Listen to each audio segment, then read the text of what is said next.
మరో breaking news చూస్తున్నాం. Republic day వేళ రాజ్ భవన్ లో ఎట్ హోమ్ నిర్వహించారు. సీఎం రేవంత్, మంత్రులు, ఎమ్మెల్యేలు ఈ కార్యక్రమానికి హాజరయ్యారు. అయితే బీఆర్ఎస్ ఎమ్మెల్యేలు ఎట్ హోమ్ కు హాజరు కాలేదు. బీఆర్ఎస్ ఎమ్మెల్యేలు డుమ్మా కొట్టారు.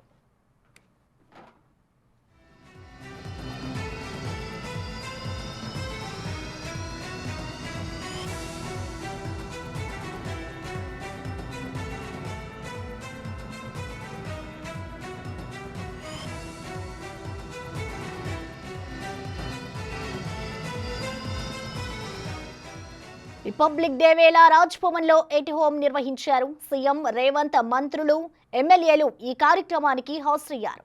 అయితే బీఆర్ఎస్ ఎమ్మెల్యేలు ఎట్ హోమ్ కు హాజరు కాలేదు.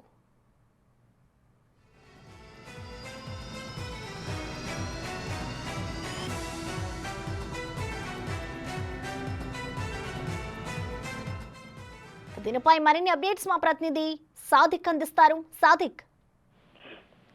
ప్రసన్న, రాజ్భవన్ లో గవర్నర్ ఎట్ హోమ్ కార్యక్రమానికి బీఆర్ఎస్ పార్టీ నేతలు దూరంగా ఉన్నారు. ఎవరు కూడా రాలేదు. ప్రధానంగా చూసినట్లయితే బీఆర్ఎస్ పార్టీ అధికారం ఉన్నప్పుడు గవర్నర్ కోటాలో ఇద్దరు ఎమ్మెల్సీ పదవులు ఎమ్మెల్సీల కోసం ఇద్దరు పేర్లను ఖరారు చేస్తూ కూడా అప్పటి ప్రభుత్వం దాసోత్సవను కర్ర సత్యనారాయణ పేర్లను సిఫార్సు చేస్తే వారిని ఏ రంగంలో సేవ చేశారో అని అడిగి ప్రశ్నించడం జరిగింది గవర్నర్. దీంతో ఇద్దరు అటు బీఆర్ఎస్ పార్టీ గవర్నర్ మధ్యలో తీవ్రమైనటువంటి గ్యాప్ పెరిగింది. అప్పటి నుంచి కూడా ఆ బీఆర్ఎస్ పార్టీకి అదేవిధంగా రాజ్భవన్ కు చాలా మటుకు దూరం పెరిగింది. తాజాగా కాంగ్రెస్ పార్టీ ప్రభుత్వం వచ్చిన ప్రొఫెసర్ కోదండరాం అదేవిధంగా అమీర్ అలీ ఖాన్ కు ఇద్దరు పేర్లు కూడా గవర్నర్ సిఫార్సు ఆమె ఆమోదం తెలపడంతో వారిద్దరూ కూడా ఎమ్మెల్సీగా నామినేట్ కాబట్టారు. సో ముఖ్యమంత్రి ఉన్నప్పుడు కూడా కేసీఆర్ చాలా విముఖత వ్యక్తం చేసేవారు. ఎప్పుడు కూడా రాజ్భవన్ కు వచ్చిన సందర్భాలు లేకపోయేది.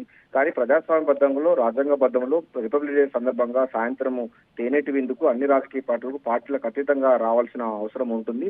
అన్ని రాజకీయ పార్టీలు కూడా వస్తారు.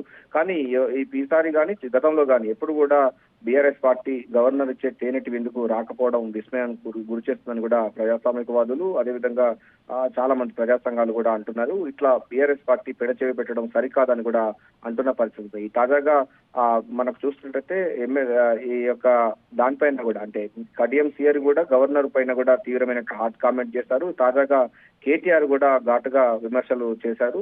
గత ప్రభుత్వంలో మేము సిఫార్సు చేసిన వారి పేర్లు కాకుండా ఇప్పుడు కూడా రాజకీయ ప్రతిఫలం ఉన్నటువంటి వారిని ఎట్లా నామినేట్ చేస్తారని కూడా ట్విట్టర్ వేదికగా ఆయన స్పందించడం జరిగింది. సో ఏదైనప్పటికీ అటు బీఆర్ఎస్ పార్టీ అయితే తేనెటి విందుకు రాకపోవడం గవర్నర్ కు అదేవిధంగా రాజ్భవన్ కు బీఆర్ఎస్ పార్టీకి మధ్య అంతరం అన్నది మరింత పెరుగుతుంది. ప్రసన్న. Thank you Sadiq.